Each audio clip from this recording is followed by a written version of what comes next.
let's talk some air conditioning here. Factory original AC. A few things that you'll notice that the factory AC comes with is a vacuum bottle, these magnet valves, and how do these magnet valves hook up? Hang on, let me see.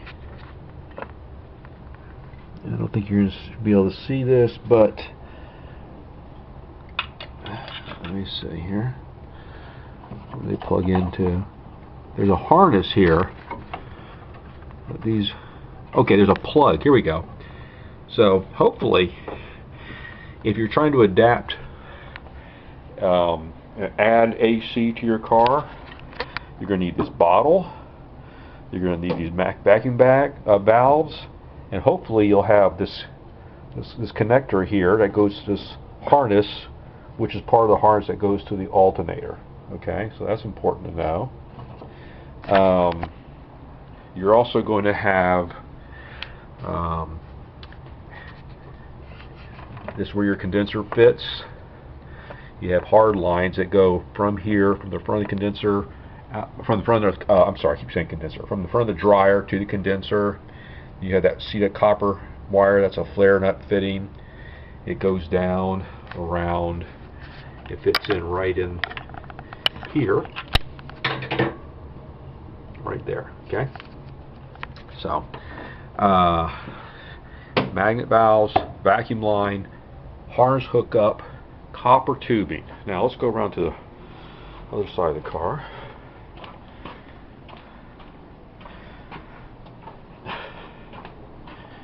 Alright.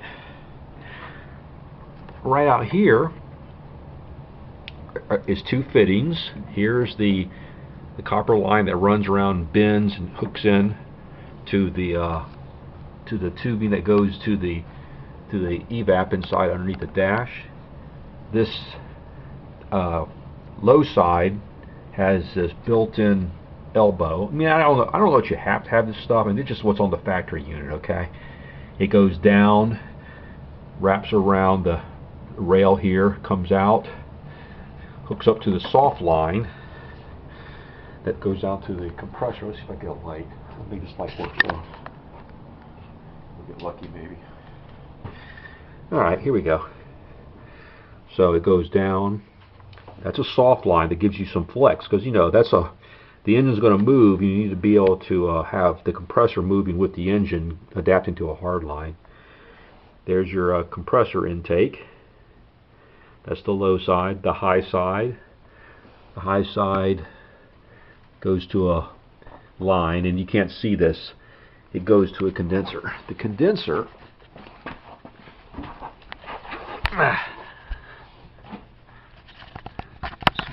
here. There's the condenser. There's at the extreme end there. I don't know if that's going to come out or not. Right there is the line out of the condenser that goes back to the dryer. I would recommend getting a condenser. Oh, you can get a little deeper than this one. Look at that extra space. I would recommend, if you're going to do this, get a parallel flow that's this width, and I guess you could probably go about at least 2 inches deeper. And the reason I'm saying that is, my theory is, if you're going to be, you may be wanting to run 134A, which I think requires a better condenser, to work properly. So anyway, there you have it. Get another close up of this compressor here. Hold on. This is a swash plate style SWP. It's called SWP 123. It's got a sump on the bottom of it. Very heavy. It's a Hitachi compressor. It uses a. Oh, here's the other thing. You make sure you have your clutch out. That's right. Here's a blue line. You see that right there? That's the clutch line. It seems to share the same wiring harness that the boost control deceleration device uses. So that's important to note. And that harness is right here. So, that's important to have. So, this little wire here should have two plugs on it. One for the boost control acceleration device and one for the magnetic clutch. And here's your harness I'm talking about, which is, so it comes down to this plug right here.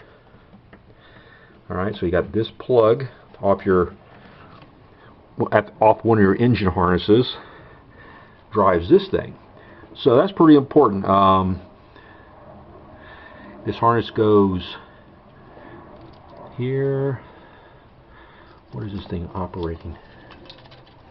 Alright, this is on the this harness is used for the California version, so it looks like I've got a couple things going on here.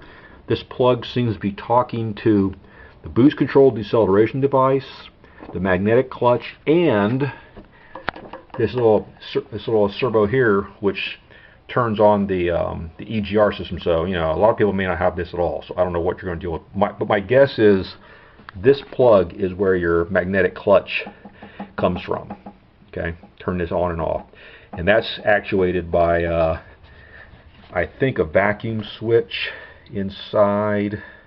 Well, I know it's activated by a switch that's built into the condenser, into the evaporator. Turns it on and off, and probably one of those magnetic switches probably talks to it as well. That's probably what they do. That operates off vacuum and turns it, I suspect, is what turns this on and off. Okay. What else was I going to talk about? Oh, this thing.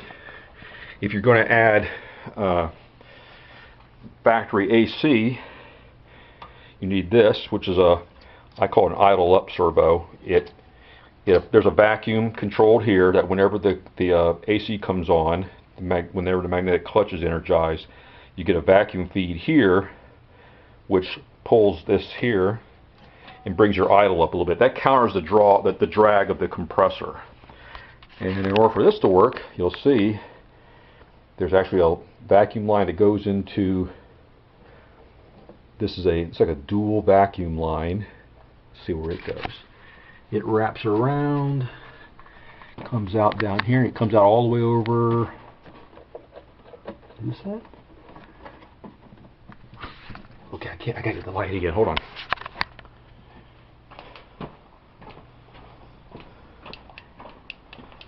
All right. So it looks like, is that it going all the way down there? Let me illuminate better, at least for me. Alright, so this is the vacuum line. Yeah, it's this top one right here. It goes down. Well, I can see it right down there in the bottom. Comes back up.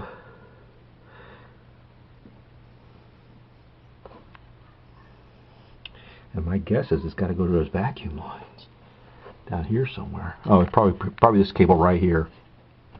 So if you're doing factory AC, you probably don't have this factory cable at all. So what you probably are going to need to do is, in addition to get these magnet lines, these magnet valves, make sure you get the cable hookup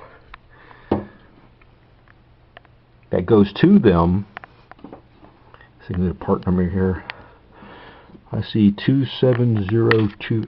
I see a 27028. You're going to need that for sure. If again you're trying to go completely factory.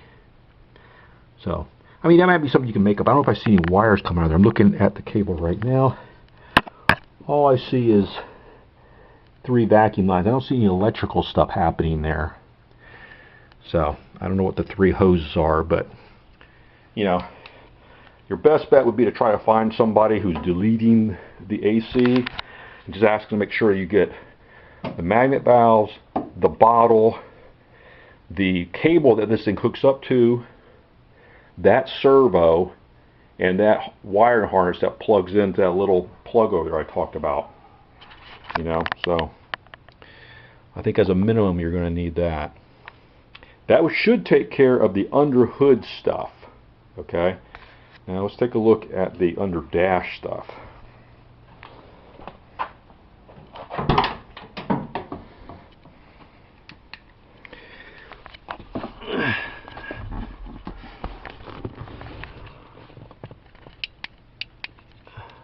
Okay, I don't know if they all have servos like that, but you're going to need something that looks like this. This goes to your, I'm assuming that might be the heater wire cutoff, but I'm not 100% sure of that.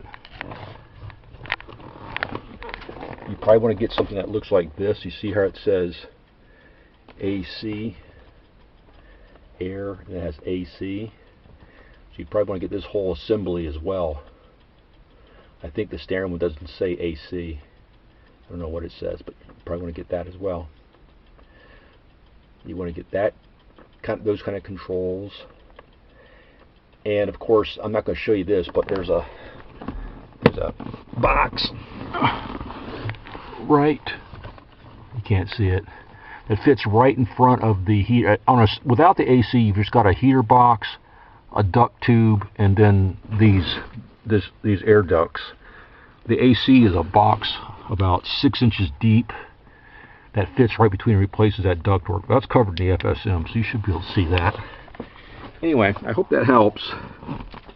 I'm too old to be getting up and down very easily. Sorry about that. But yeah, but I think that's key. To make this work, you need the bottle, the valves, the harness, the servo. Okay? I think that's a minimum if you want to try to duplicate the AC workings as far as how that panel inside operates. Hope that helps. Thanks for watching. Bye.